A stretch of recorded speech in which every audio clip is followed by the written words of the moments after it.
স্কুলের শিক্ষককে মারধর করেছিল ছাত্রছাত্রীরা, তার প্রতিবাদ নিন্দা জানালেন মন্ত্রী বিকাশ দেববর্মা।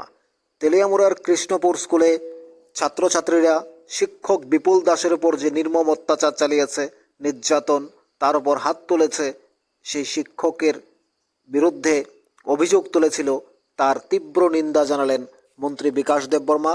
গেলেন সেই স্কুলে, কি বলেছেন তার বক্তব্যটা একবার শুনুন। এটা বিধানসভা কৃষ্ণপুর এবং কৃষ্ণপুর স্কুল গত 15 তারিখ একটা ঘটনা হয়েছে। এখানে স্টুডেন্ট এবং টিচারের সঙ্গে ঘটনা হয়েছে, আপনারা সবাই দেখেছেন। তার জন্য আজকে আমরা এসএনসি কমিটি এবং আমার আইএসএফ আছে, প্রধান শিক্ষক আছে, আমার পঞ্চায়েত সমিতির চেয়ারম্যান ম্যাডাম আছে, প্রধান আছে আমার সঙ্গে, সকল গার্জেন আছে আমার সঙ্গে। আজকে বসেছি গত দিনের এই যে ঘটনা নিয়ে আমরা বসেছি। এই ধরনের ঘটনা হয়েছে, এই ঘটনা হওয়ার কথা ছিল না, দুঃখজনক ঘটনা হয়েছে। টিচারের উপর যেভাবে অমানসিক কাজ করেছে স্টুডেন্টরা, এটা সমাজের এই ধরনের হওয়ার উচিত ছিল না। শুনলেন মন্ত্রীর বক্তব্য। বলেছেন যে স্টুডেন্টরা টিচারের উপর অমানসিক নির্যাতন চালিয়েছে, তাকে মেরেছে, জুতো দিয়ে ঝাড়ু দিয়ে মেরেছিল সেই বিপুল দাসকে। সেটা সত্যি অমানবিক, এটা অকল্পনীয়। শিক্ষককে এভাবে হাত তোলা, আইনি ব্যবস্থা আছে। যদি এই শিক্ষক অপরাধ করেই থাকতো তাহলে আইনি ব্যবস্থা নেওয়া হতো, পুলিশ ছিল, থানা ছিল।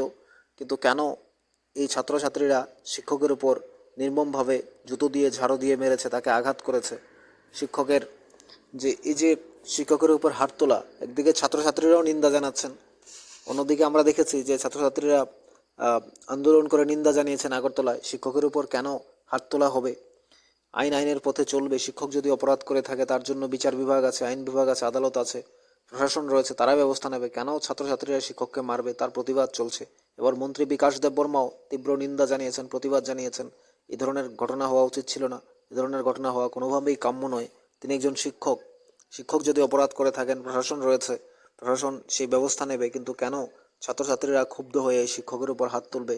সে নিয়েই প্রশ্ন তুলেছেন মন্ত্রী বিকাশ দেববর্মা। কৃষ্ণপুর স্কুলে গিয়েছেন, তারই বিধানসভা কেন্দ্র, সেখানে তিনি গিয়ে এসএমসি কমিটি সহ স্কুলের শিক্ষক শিক্ষার্থী প্রত্যেকের সঙ্গে কথা বলেছেন, এই ঘটনার তীব্র নিন্দা জানিয়েছেন। সত্যিকারের অর্থে এই ঘটনা কেন হবে, কেন হয়েছিল?